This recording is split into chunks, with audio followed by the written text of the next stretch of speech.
Olá, olá, galera, voltamos para falar agora do atendimento prioritário. Como isso foi disposto lá na Lei Brasileira da Inclusão. O atendimento prioritário, que já era tratado lá na Lei 10.048, Lei de Atendimento Prioritário de 2000, ela também vai ser reafirmada aqui dentro da Lei Brasileira da Inclusão, dentro da LBI, beleza? O atendimento prioritário é uma forma de garantir que aquela pessoa que tem uma limitação funcional possa ser atendido de forma mais rápida, visto que ela tem geralmente tem uma maior demora para chegar aos espaços, para se deslocar. Esse atendimento prioritário vem então para garantir a ideia de equidade, para que todos tenham a mesma relação. Então não é aqui nenhum benefício.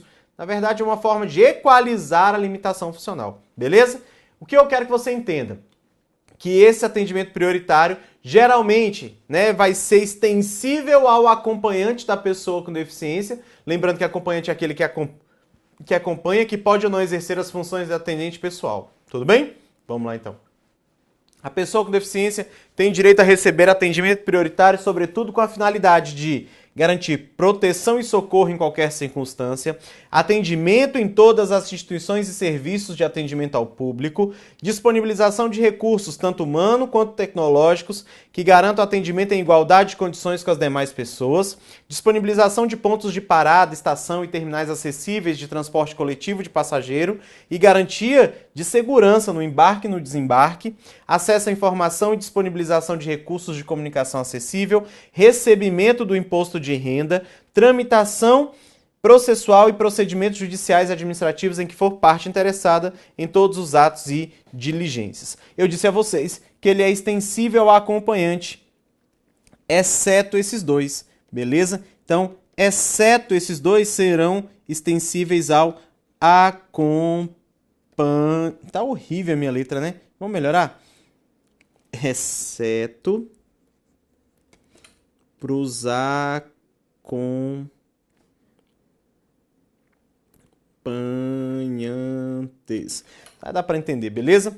Os direitos previstos são extensíveis ao acompanhante, a regra, exceto o 5 e o 7 que a gente tratou aqui, que é o recebimento do imposto de renda e a tramitação processual, beleza?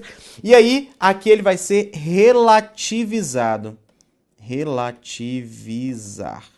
Vamos ver. Essa palavra nem sei se existe, mas vamos usar ela aqui. No serviço de emergência pública e privada, a prioridade conferida à lei é condicionada aos protocolos de atendimento médico. Então, se a pessoa com deficiência vai a um hospital procurar um serviço de urgência e emergência, lá não é a deficiência que garante atendimento prioritário, lá são os protocolos médicos. Então, um exemplo bem tranquilo. Emanuel toma 12 tiros e chega ele e uma pessoa com deficiência juntos no pronto-socorro. Quem vai ser atendido primeiro? Quem é que está com maior risco à vida? Por isso, gente, quando você chega na emergência do hospital, geralmente você passa por uma triagem. A triagem é para identificar, de acordo com os protocolos médicos, qual risco à vida você está. Se é leve, médio ou severo. Quem está com maior risco à vida será atendido primeiro, beleza? Então vamos seguir em frente. Vamos falar dos direitos fundamentais. E o direito que você precisa saber é com relação ao direito à vida. E com relação ao direito à vida, é entender que a pessoa com deficiência tem os mesmos direitos que as demais pessoas e poderá assim utilizar-se, tá bom? Então, compete ao poder público garantir a dignidade da pessoa com deficiência ao longo de toda a sua vida. A palavra-chave é a garantia da dignidade. Em situação de risco, emergência ou estado de calamidade, a pessoa com deficiência será considerada vulnerável e o poder público vai adotar medidas para a sua proteção e segurança. Segundo, a pessoa com deficiência não poderá ser obrigada a se submeter a intervenção clínica ou cirúrgica, a tratamento ou a institucionalização forçada. O consentimento da pessoa em situação de curatela poderá ser suprimido. Então, em regra, todo mundo tem que dar consentimento. Essa é a regra. Beleza? Regra. Essa regra só possui duas exceções. A primeira exceção, risco de morte. A pessoa não consegue manifestar que vai passar por um tratamento, está em risco de morte. Então, posso, suprimir o consentimento? Posso. E ainda posso suprimir em situação de curatela. Beleza? Então, em regra, ninguém vai ser obrigado a nada, não poderá ser obrigado, mas se houver risco de morte, de acordo com a lei, pode, então, encaminhar essa pessoa para tratamento, ou se a pessoa estiver em situação de curatela, que é aquela que não consegue manifestar a sua vontade. Seguindo em frente, O consentimento prévio, livre e esclarecido da pessoa com deficiência é indispensável para a realização de tratamento, procedimento, hospitalização ou pesquisa científica. Em caso de pessoa com deficiência em situação de curatela, deve ser assegurada a sua participação no maior grau possível para obtenção do consentimento. Sempre que possível, ela vai ser consultada e vai dar o seu consentimento no que for possível. A pesquisa científica envolvendo pessoa com deficiência em situação de tutela ou de curatela, aquelas que não conseguem manifestar suas vontades, deve ser realizada apenas em caráter excepcional. Apenas quando houver indício de benefício direto para a sua saúde ou para a saúde de outras pessoas com deficiência e desde que não haja pesquisa científica de eficácia equiparável ou comparável com participantes não tutelados ou curatelados. A ideia é que aqui essa pessoa em situação de curatela não passe por pesquisa científica. É uma forma de defesa dessa pessoa que não consegue ali manifestar sua vontade. Tudo bem? Seguindo em frente, a pessoa com deficiência somente será atendida sem seu consentimento prévio, livre e esclarecido em caso de risco de morte e de emergência em saúde, resguardado seu superior interesse e adotadas salvaguardas legais cabíveis. É um caso assim. Emanuel é pessoa com deficiência e passa mal, cai no chão desacordado. Ligo eu para o SAMU e falo, SAMU, tem aqui uma pessoa desacordada. O SAMU chega, ele vai esperar essa pessoa acordar para perguntar se ele quer ir para o hospital? Claro que não. O que o SAMU faz? Pega e leva para o hospital. Por quê, Carlinhos? Ali existe risco de morte. Mas eu vou ter sempre guardar os aspectos legais e respeitar ali o benefício à vida daquela pessoa que está sendo atendida. Beleza? Só você lembrar disso. Vamos seguir em frente, galera. Com relação ao direito ao trabalho. E a gente vai dar um salto quântico em relação aos artigos. Olha só, agora a gente vai lá para o 34. A pessoa com deficiência tem direito ao trabalho que é de livre escolha e de livre aceitação, que tem que ser em ambiente acessível e inclusivo e em igualdade de oportunidade com as demais pessoas. Lembrando, as pessoas jurídicas, quer sejam de direito público, de direito privado ou de qualquer natureza, são obrigadas a garantir ambientes de trabalho acessíveis e inclusivos, onde a pessoa com deficiência estiver, e não importa a forma de ingresso, a modalidade de ingresso. Eu estou falando das pessoas com deficiência, então não importa se ela está por colocação competitiva, por colocação seletiva ou utilização de uma entidade beneficente para estar ali. Qualquer ambiente de trabalho onde ela estiver deverá ser adaptado, deverá ser acessível, deverá ser inclusivo para garantir que essa pessoa com deficiência colocará tudo aquilo que ela tem de melhor à disposição do trabalho. Tá bom? Seguindo em frente. Pessoa com deficiência tem direito em igualdade de oportunidade com as demais pessoas a condições justas e favoráveis de trabalho, incluindo igual remuneração por trabalho de igual valor. Ninguém receberá a mais ou a menos, terão o mesmo valor se fizerem trabalhos iguais. Por isso, condições justas e favoráveis. Lembrando, é crime não deixar com que a pessoa com deficiência seja promovida ou obstar que a pessoa com deficiência possa fazer curso de capacitação. Tudo isso é forma de discriminação passível de ser criminalizado. Então, fique atento, não vacila. Daqui a pouquinho a gente vai falar dos crimes tipificados aqui dentro da Lei Brasileira da Inclusão. Tá bom? Olha só. Parágrafo 3º, é vedada a restrição ao trabalho da pessoa com deficiência e qualquer discriminação em razão da sua condição, inclusive nas etapas de recrutamento, seleção, contratação, admissão, exame admissional e periódico, permanência do cargo, ascensão profissional e reabilitação profissional, bem como exigência de aptidão plena. Essa é uma descrição daquilo que eu acabei de falar com vocês, né? A ideia de discriminar a pessoa em razão da sua deficiência. A pessoa com deficiência tem direito à participação e ao acesso a cursos, treinamentos, educação continuada, plano de carreira, promoções, bonificações e incentivos profissionais oferecidos pelo empregador em igualdade de oportunidade com os demais empregados. A grande ideia é essa, é garantir oportunidades iguais entre todos os empregados. É então garantido ao trabalhador com deficiência acessibilidade nos cursos de formação e capacitação. Se tiver no curso, o curso tem que garantir acessibilidade. É finalidade primordial das políticas públicas de trabalho e emprego promover e garantir condições de acesso e permanência da pessoa com deficiência no campo de trabalho. Os programas de estímulo ao empreendedorismo, trabalho autônomo, incluindo o cooperativismo, o associativismo, vai prever a participação de pessoa com deficiência e, se for necessário, vai até ter linha de crédito específica para isso. Ainda sobre o direito ao trabalho, a gente vai ter a ideia de habilitação e reabilitação profissional. O que é isso, professor Carlinhos? A ideia é que a pessoa seja uma pessoa com deficiência habilitada para ingressar no mercado de trabalho. Então ela vai passar por um processo de formação para ela conseguir ingressar no mercado de trabalho com as habilidades necessárias para executar as suas atribuições. Ou ainda, aquela que já está no mercado de trabalho, por algum motivo torna-se deficiente, ela possa reingressar, voltar, o regresso ao trabalho. Então a ideia de habilitação e reabilitação profissional é que a gente vai conversar agora, tá bom? Dá uma olhada aí. O poder público deve implementar serviços e programas completos de habilitação profissional e de reabilitação profissional para que a pessoa com deficiência possa ingressar, continuar ou retornar ao campo do trabalho, respeitada a sua livre escolha, sua vocação e o seu interesse. Uma equipe multidisciplinar vai indicar programas de habilitação e reabilitação que possibilite a pessoa com deficiência restaurar sua capacidade e habilidade profissional ou adquirir novas capacidades e habilidades de trabalho. Então, essa avaliação é uma avaliação que não é só de um profissional, são vários profissionais de várias áreas, por isso multidisciplinar.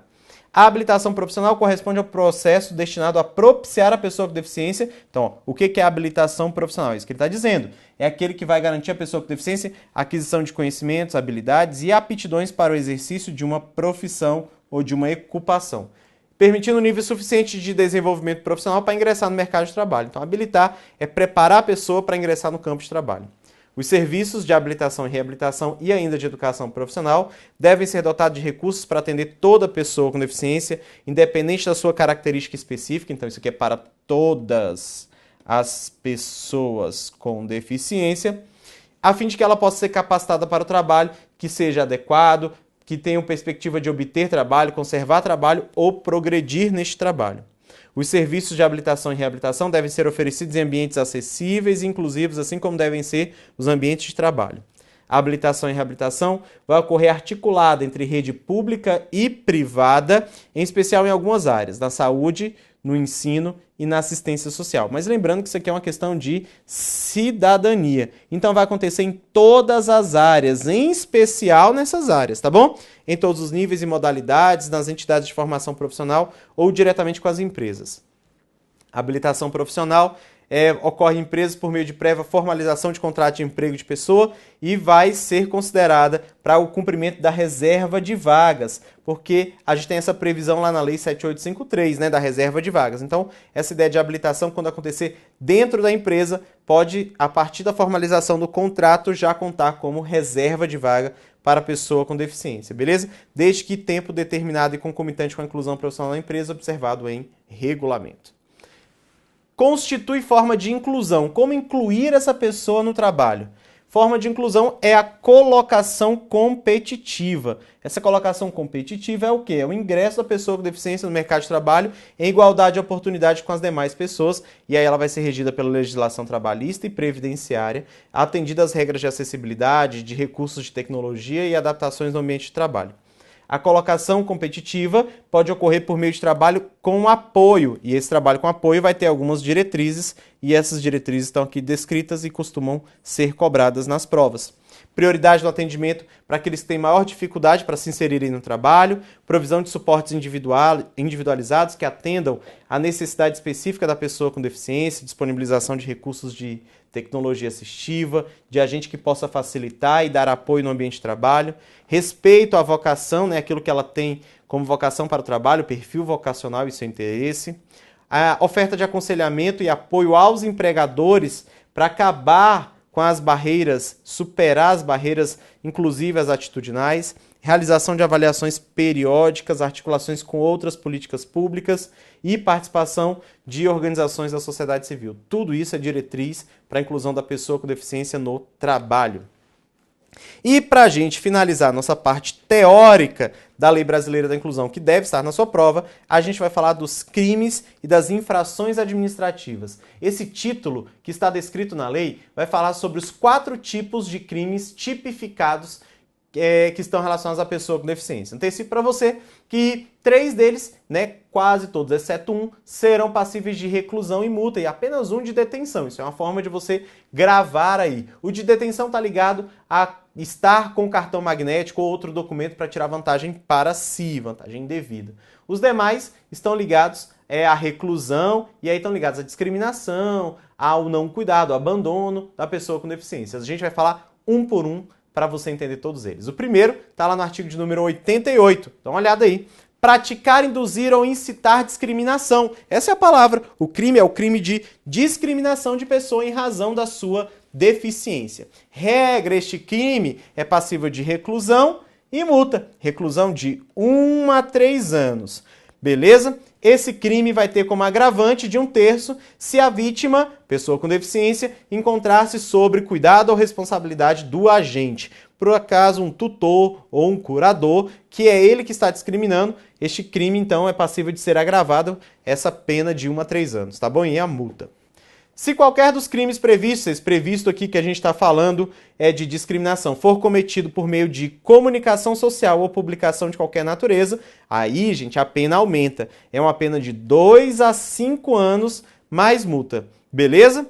E aí, nessa hipótese, o juiz vai ouvir o Ministério Público e aí, mesmo antes do inquérito policial, e aí a gente vai ter recolhimento, busca e apreensão de exemplares do material discriminatório, por exemplo, revista, livro, pode ser recolhido, e interdição de mensagens ou páginas na internet. Por exemplo, mando apagar o site ou vou interditar as mensagens que estão sendo ali transmitidas que vão dar causa a essa discriminação. Tudo bem? Se por acaso, ao final, houver condenação, após o trânsito e julgado, o material que foi recolhido vai ser destruído. Aquilo tudo que está apreendido vai ser destruído. Tudo bem? Então lembre-se, o crime aqui é o crime de discriminação, passível de reclusão mais multa. Se utilizar-se de comunicação social ou publicação, essa pena será aumentada em vez de 1 a 3 anos, será de 2 a 5 anos. Beleza?